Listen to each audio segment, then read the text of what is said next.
Welcome to ABC campus. आज हम conceptual framework के टॉपिक में आई कैप की स्प्रिंग 2023 के अटेम्प्ट से पास्ट एग्जाम का एक क्वेश्चन कर रहे हैं, जिसका टाइटल है इनका Empire limited.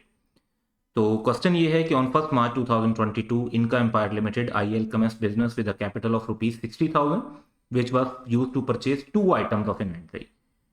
Details of their cost and sales for the year ended 28 February 2023 are as follows. Cost और सेल्स वैल्यू दोनों की गिवन है। दो प्रोडक्ट हैं ए और बी। एडिशनल फॉर्मेशन में उन्होंने जनरल इन्फ्लेशन भी बताई हुई है, स्पेसिफिक इन्फ्लेशन प्रोडक्ट ए की 12% बताई हुई है, और रिप्लेसमेंट कॉस्ट ऑफ प्रोडक्ट बी बताई हुई है 45,000 की। अब रिक्वायरमेंट को जरा सा हमने गौर से पढ़ना है, क्योंकि accordingly relevant inflation rate use करना होगा। तो prepare the statement of profit और loss and the statement of financial position.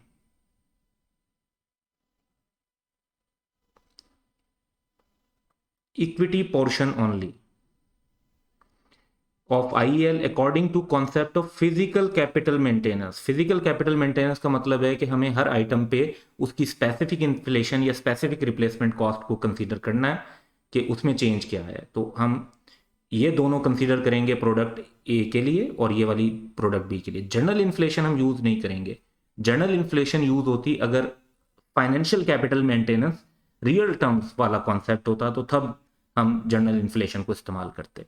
तो क्वेश्चन की पहली रिक्वायरमेंट है प्रॉफिट और लॉस को अकाउंट को बनाना, तो उसके लिए हम फॉर्मेट बना लेते हैं। सेल्स जो है वो आपके सामने है 55,000 और 70,000, 125,000 बन गई। कॉस्ट ऑफ सेल्स 25,000 और 35,000, टोटल 60,000 बन गया। और इससे ग्रॉस प्रॉफिट हमारे पास आ जाता है 65,000 का। अब इन्फ्लेशन की एडजस्टमेंट करनी है, तो प्रोडक्ट ए के ऊपर जो हमारी एडजस्टमेंट होगी, क्योंकि प्रोडक्ट ए स्टार्ट में 25,000 की थी और उस पर 12% के हिसाब से हमें एडजस्टमेंट करनी है।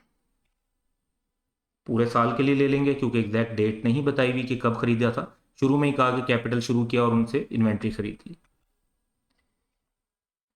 तो प्रोडक्ट ए पे 25,000 पे 12% फुल ईयर के लिए 3,000 का इम्पैक्ट बनता है। प्रोडक्ट बी पर अगर आप देखें तो 35,000 से 45,000 वैल्यू होगी, यानी 10,000 का इम्पैक्ट बनता है कि 10,000 उस पर इन्फ्लेशन की वजह से उसका रेट बढ़ गया है। तो 13,000 तो इन्फ्लेशन की वजह से रेट बढ़ा है। ये हमारी इन्फ्लेशन एडजस्टमेंट हो गई, या इसे फिजिकल कैपिटल मेंटेनेंस एडजस्टमेंट भी कह सकते हैं, करंट कॉस्ट एडजस्टमेंट भी कह सकते हैं। तो हमारा जो सही प्रॉफिट बनता है फिजिकल कैपेसिटी को मेंटेन करने के हिसाब से, वो बनता है 52,000। क्योंकि वैसे 65,000 हुआ है, लेकिन 13,000 तो जस्ट रेट ही बढ़ गए हैं चीज़ों के। तो हमें जो उसमें प्रॉफिट शामिल करना चाहिए प्रॉपर, अगर हम वे में देखें, तो वो 52 बनता है। अब सेकंड रिक्वायरमेंट देखते हैं कि स्टेटमेंट ऑफ फाइनेंशियल पोजीशन का इक्विटी पोर्शन बनाना है। तो इसके अंदर हमारा जो शेयर कैपिटल है जो हमने इन्वेस्ट किया था 60,000 का, वो शो हो जाएगा। फिर इन्फ्लेशन का जो रिजर्व है 13,000 का, वो भी शो हो जाएगा। और जो प्रॉफिट है वो रिटर्निंग का हिस्सा बन जाता है। कोई डिविडेंड वगैरह का तो क्वेश्चन में बात नहीं की, तो प्रॉफिट और रिटर्निंग इक्वल होंगे, because there is no dividend. Dividend होता तो वो रिटर्निंग में से लेस होता। तो टोटल हमारे पास जो इक्विटी है वो 125,000 की बन जाती है।